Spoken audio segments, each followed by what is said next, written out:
So for the past year and a half, I've been teaching a happiness workshop here in New York. And a common concern that I get from a lot of my students is that they feel like they don't have enough free time to do those things that they really want to do. And the second one is that they feel trouble in managing the expectations in the relationships that they have. So there's good news and bad news. The bad news is that a lot of people feel the same way. They feel the same problem, and this can be incredibly frustrating. But the good news is that the solution is pretty straightforward, even though it does have profound implications. So when we're born, something really, really important happens. That is apart from all the crying and pooping. And that is that it's like society installs on us a sort of responsibility backpack. And for the beginning of our lives, we don't even know that that backpack is there because there aren't many responsibilities. But as we grow older, suddenly there are more and more responsibilities. So suddenly you have to do chores at home, then you got to do schoolwork, then you got to do homework, and then as we get into adulthood, we've got bills to pay, and then we've got to take care of your family, you've got to take care of your home, you've got to pay taxes, and before you know it, you spend your entire life just lobbing around this responsibility backpack, and there's very little time left for you to do the things that you want to do. Well, I've got a bone to pick with responsibilities. Actually, I've got two bones to pick with responsibilities. The first one is that in a world of responsibilities, we are bound to fail. Why? Because responsibilities are absolute. There's no space for prioritization. I'll give you a quick example, right? You're responsible for being a good spouse. You're responsible for being a good child. You're responsible for being a good friend. Well, what if your mother, your spouse, and your best friend calls you at the same time and tell you that they need to go to the hospital? There's no way, no matter how you play the scenario, you are bound to get it, you're bound to fail. You're bound to get it wrong. You're bound to fail on your responsibility, right? And the second part that I have with it is that it's almost like there's someone else in the driver's seat to our own life.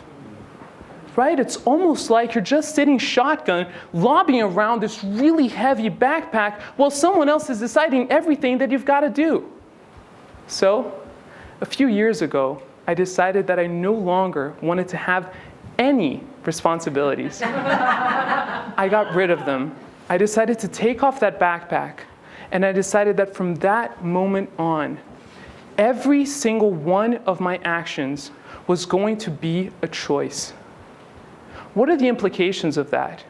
See, in terms of actions, the implications are almost none whatsoever. Why? Because the cost structures are exactly the same. See, I don't have to go to work over the next 2 days or for the next week. But if I don't go to work, well, whether you call it a responsibility or a choice, I'll get fired, right? But there is a major difference in the way in which I approach every single one of my actions. Because what changes is actually my energy and the way I go about it. See, I don't have to make my bed in the morning, but I love snuggling into my pillow at night, so I do make my bed. I don't need to be nice to the AM New York paper guy every day I see him down the subway. But I love Pedro, so I give him a high five, because it's awesome, because I choose to be there. Right? And you don't need to go ahead and clean your baby's dirty diapers. No, but you do it because you want him to smell sparkly clean like baby powder. Right? And what changes is the way that you approach it. And by doing that, guess what? We get rid of those two major problems with responsibilities. Why? Because when you're only having choices, you can suddenly prioritize. You can lend way for urgency or importance, and you can pick and choose what you're going to do every single day. But more importantly, guess who's in the driver's seat now? We are. We get to choose every single action of every single moment of our lives. And what's even cooler, we get to solve that big problem. Remember when we don't have enough time to do whatever it is we want to do? Well, guess what? Now you've got 24 hours each day, every day, just like me and just like everyone else, for you to do whatever it is that you want to do. So then, how do we manage the expectations with our friends and with our family and with our loved ones? Well, I've devoted countless amounts of hours, money, energy, whatever, with the people and causes that I really care about. And one conversation that always comes along is the conversation on whether there is such a thing as selflessness and altruism, or whether the world is completely selfish.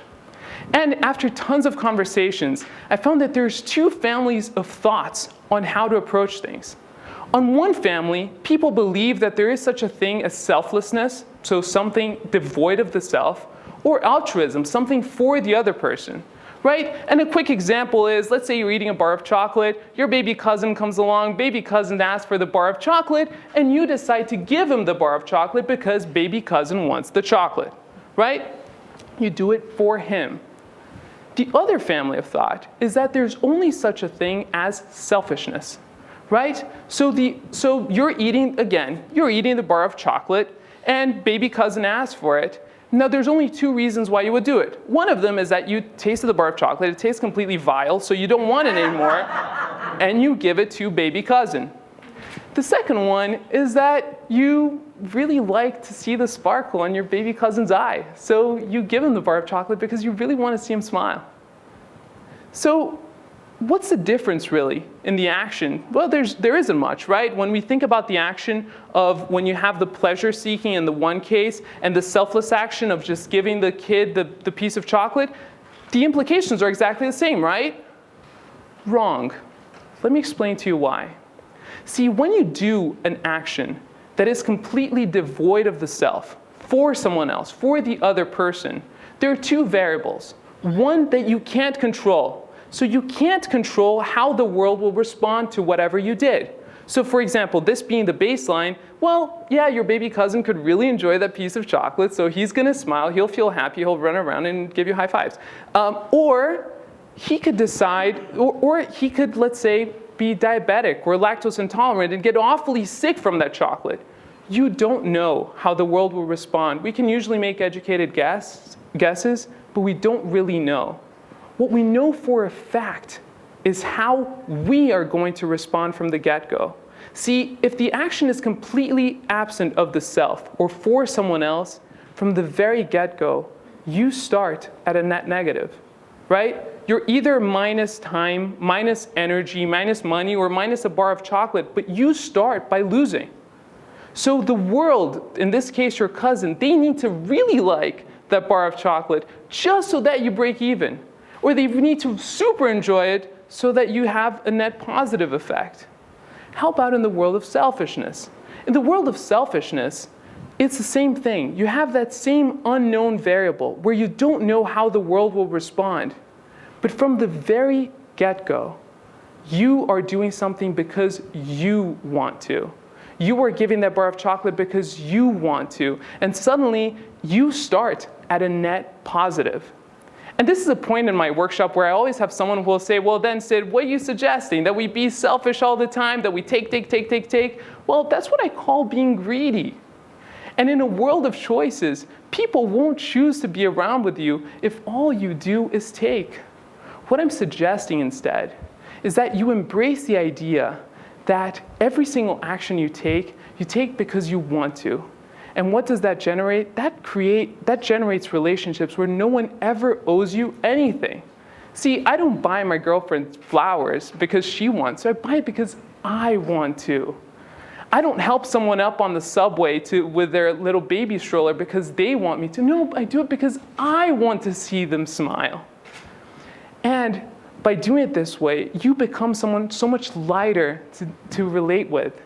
And if the people around you embrace the same idea, well, suddenly it becomes so much more lighter for you to relate with them. And once you combine that effect with the effect of letting go of those really heavy responsibilities and living a life of choices, well, suddenly life becomes a lot lighter.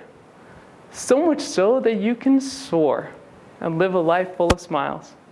Thank you.